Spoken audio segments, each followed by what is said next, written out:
हर खबर पर होगी आपकी पकड़। डाउनलोड कीजिए एबीपी लाइव ऐप। आज के कार्यक्रम में मंच पर उपस्थित मंत्रिपरिषद में मेरे साथी केंद्रीय गृह राज्य मंत्री श्रीमान जी किशन रेड्डी जी, आज के कार्यक्रम में उपस्थित राष्ट्रीय सुरक्षा सलाहकार श्रीमान अजीत डोवल जी, मुंबई के पूर्व कमिश्नर और सांसद श्री सत्यपाल सिंह जी, भारत सरकार के गृह सचिव श्री अजय कुमार भल्ला जी, आसूचना ब्यूरो के निर्देशक श्रीमान अरविंद कुमार जी, सीबीआई के डायरेक्टर श्री ऋषि कुमार सिंह जी, महानिर्देशक बीएसएफ श्री राकेश अस्थाना जी, यहाँ पर उपस्थित सभी केंद्रीय सशस्त्र पुलिस बलों के महानिर्देशक गण, अन्य अधिकारी गण और प्यारे पुलिस कर्मचारी अधिकारी भाइयों बहनों, आज पुलिस स्मृति दिवस के उपलक्ष्य में आज हम सब यहाँ पुलिस स्मारक पर एकत्रित हुए हैं। सबसे पहले आजादी से लेकर अब तक देश भर के सभी राज्यों के पुलिस परिवार और सीमा पर तैनात अपने सशस्त्र बलों के जवानों ने देश की सुरक्षा, एकता, अखंडता और सार्वभौमत्व की रक्षा के लिए जो उच्चतम बलिदान दिया है, इसको याद कर मैं समग्र देश की ओर से कृतज्ञता पूर्वक उनको नम आंख और हृदय में गौरव के साथ श्रद्धांजलि अर्पित करता हूं। देश के प्रधानमंत्री जी और मंत्रिपरिषद की ओर से भी मैं सभी पुलिस कर्मचारी, सशस्त्र बलों के जवान जिन्होंने अपने प्राणों की बलिदान दिया है, वो सभी के प्रति कृतज्ञता व्यक्त करता हूं। इन वीरों के नाम यहां पर पुस्तिका में भी अंकित है, दीवालों पर भी अंकित है, मगर इतना ही पर्याप्त नहीं है।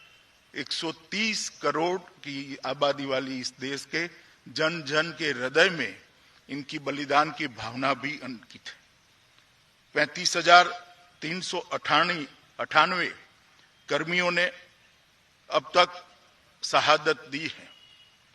मैं उन सभी शहीदों के परिवारजनों को कहना चाहता हूं कि ये स्मारक सिर्फ ईंट, पत्थर, चूने और सीमेंट से बना हुआ स्मारक नहीं है।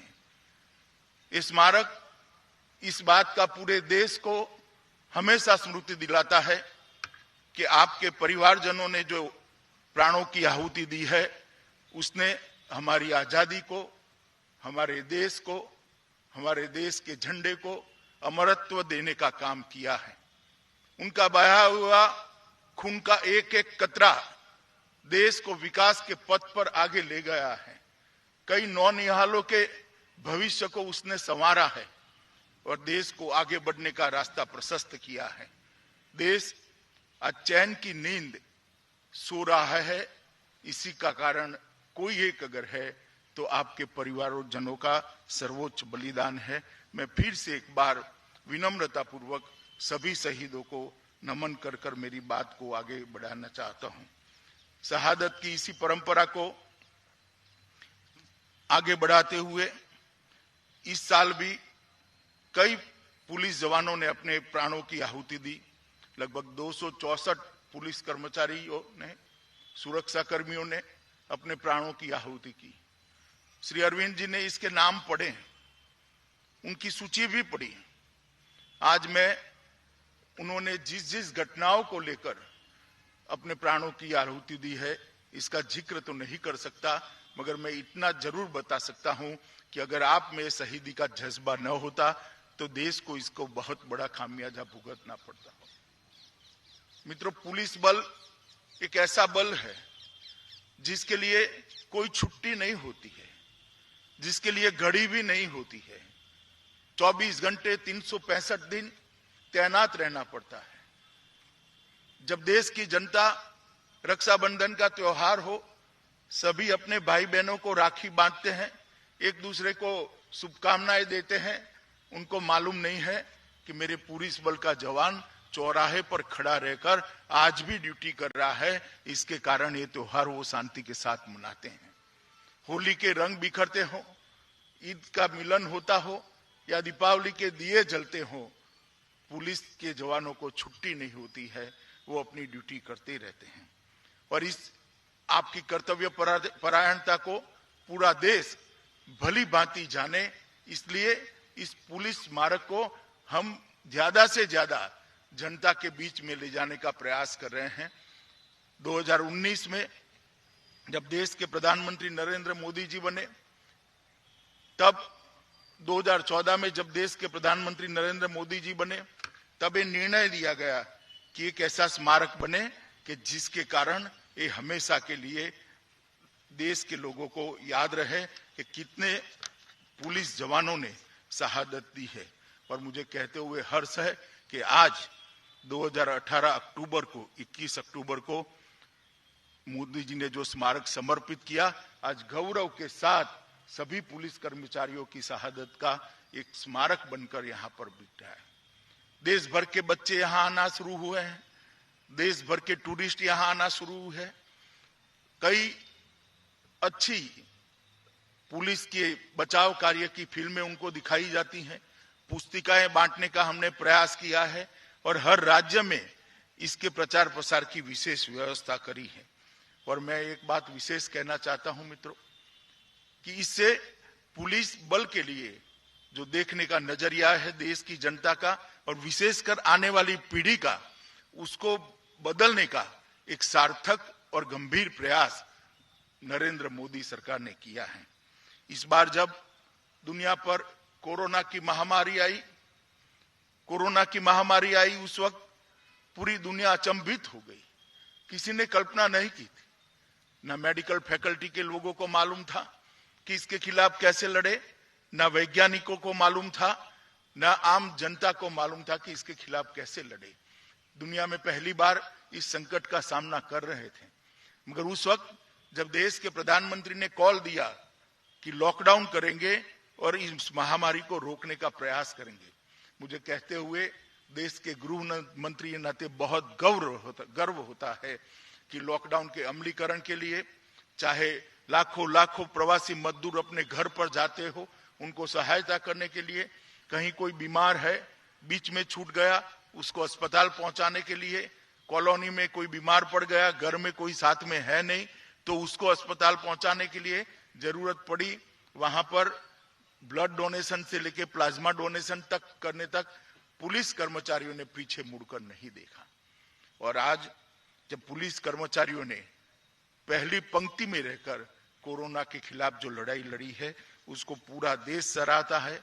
देश के प्रधानमंत्री जी ने भी कई बार इसकी सराहना की है और मैं आज बहुत विनम्रता के साथ देश के सामने रखना चाहता हूं कि पुलिस परिवार के लोगों ने, सुरक्षा बलों ने ये लड़ाई लड़ते लड़ते हमारे 343 साथी हमने गंवाए हैं। उन्होंने अपनी जान न्यौछावर कर एक कोविड महामारी के खिलाफ लड़ाई भी लड़ी है। पुलिस का ये बलिदान, कोविड के खिलाफ जो लड़ाई का इतिहास लिखा जाएगा, उसमें हमेशा सुवर्ण अक्षरों से लिखा जाएगा। आज का दिन वही दिन है जिस दिन 10 बहादुर सीआरपीएफ जवानों ने संख्या में और शस्त्र में कई गुना अधिक लैस चीनी टुकड़ी का सामना करते करते देश की सीमाओं की रक्षा करने के लिए अपने प्राणों की बलिदान दिया था। इसीलिए 1960 से लेकर आज तक हम इसी दिन को पुलिस स्मृति दिन बनाते हैं। मित्रों, पुलिस का काम अब बहुत सारे नई चैलेंजेस और नई डायमेंशन में बढ़ता जा रहा है। आतंकवाद, फेक करेंसी, नारकोटिक्स कंट्रोल, शस्त्रों की तस्करी, मानव तस्करी, साइबर क्राइम और महिलाओं के विरुद्ध के अपराध, ये सारे बहुत सारे डायमेंशन विगत 2-3 दशकों में पुलिस के सामने आए हैं। हमारे सामने ये चुनौती है कि इसके लिए हम हमारे बल को तैयार करें और इसके लिए भारत सरकार ने एक सुगठित पुलिस मॉडर्नाइजेशन का प्रोग्राम शुरू किया है। मुझे आशा है कि आने वाले दिनों में मोदी जी के नेतृत्व में हर चुनौती को हम पहुंचने के लिए अपने आप को तैयार करेंगे। देश की सीमाओं की सुरक्षा, चाहे वो बीएसएफ हो, चाहे असम राइफल हो, चाहे सीमा सुरक्षा बल हो, चाहे आईटीबीपी हो, उन्होंने बहुत मुस्तैदी से की है। मगर इसके साथ साथ अब हम टेक्नोलॉजी को भी जोड़ना चाहते हैं। मानव बल के साथ टेक्नोलॉजी को जोड़कर देश की सीमाओं को अभेद बनाना, वो हमारा लक्ष्य होना चाहिए और इस पर गृह मंत्रालय बहुत डिटेल काम कर रहा है। मुझे आशा है कि आने वाला परिवर्तन भी हमारे बहादुर जवान स्वीकारेंगे, अपने आप को तैयार करेंगे और टेक्नोलॉजी और तत्परता दोनों का मिलान करते हुए हम देश की सीमाओं को सुरक्षित कर पाएंगे। मित्रों, आज देश में शांति है, इसलिए शांति है कि मेरा पुलिस का जवान अहर्निश जागरूक है। अगर आपकी जागरूकता न हो तो देश में शांति होने की संभावना ही नहीं है। मैं जानता हूं कि दुनिया की अपेक्षा प्रति 1 लाख व्यक्ति पुलिस कर्मचारी जो होने चाहिए वो हमारे यहाँ कम है, मगर मैं आपको आश्वस्त करना चाहता हूं कि ढेर सारी चीजें हम ऐसी करने जा रहे हैं जिससे कमी आपको नहीं खलेगी। अभी अभी संसद के सत्र के अंदर हमने 2 बिल पारित किए हैं, रक्षा शक्ति यूनिवर्सिटी और फॉरेंसिक साइंस यूनिवर्सिटी। रक्षा शक्ति यूनिवर्सिटी से जो बच्चा बचपन से अपनी कैरियर इस क्षेत्र में बनाना चाहता है, सुरक्षा के क्षेत्र में बनाना चाहता है, उसको 12वीं कक्षा से ही इसके लिए तैयार किया जाएगा और एक ऐसा जवान बाहर आएगा जो एक लंबे समय के लिए देश की सेवा करेगा। इसी तरह से फॉरेंसिक साइंस यूनिवर्सिटी के माध्यम से ढेर सारे वैज्ञानिकों की जो कमी है उसकी आपूर्ति करने का हम प्रयास करेंगे और गुनाह को आप क्रैक कर दो, उसके बाद में सजा कराने में ये साइंटिफिक एविडेंस कोर्ट के सामने रखने का प्रयास करेंगे। मैं बहुत ज्यादा बताना नहीं चाहता, मैं आपको और आपके परिवारजनों को इतना ही कहना चाहता हूं कि आप देश की सुरक्षा कर रहे हैं, देश के लॉ एंड ऑर्डर को संभाल रहे हैं। मैं आपको मोदी सरकार की ओर से आश्वस्त करना चाहता हूं, आप देश को संभालिए, देश की आंतरिक सुरक्षा को संभालिए। नरेंद्र मोदी सरकार आपके और आपके परिजनों की रक्षा के लिए सदैव तत्पर रहेगी, जागरूक रहेगी और प्रतिबद्ध भी रहेगी। आने वाले दिनों में ढेर सारे परिवर्तन पुलिस हाउसिंग सेटिस्फेक्शन रेशियो और इसके साथ साथ आपकी ट्रेनिंग के लिए भी हम लेने वाले हैं। मैं आशा करता हूं कि आज ये स्मारक जो यहाँ खड़ा है आने वाले अनेक वर्षों तक हर पुलिस के जवान को प्रेरणा देता रहेगा कि अपने बलिदान से, अपने अमर बलिदान से देश की आजादी को मजबूत बनाने का काम, जो गौरवमय काम हम करते हैं वो करते रहेंगे। फिर एक बार आज मैं सभी शहीद पुलिस कर्मियों को श्रद्धांजलि देता हूं और उनके परिवारजनों को भी नमन कर मेरी बात समाप्त करता हूं। भारत माता की जय। एबीपी न्यूज आपको रखे आगे।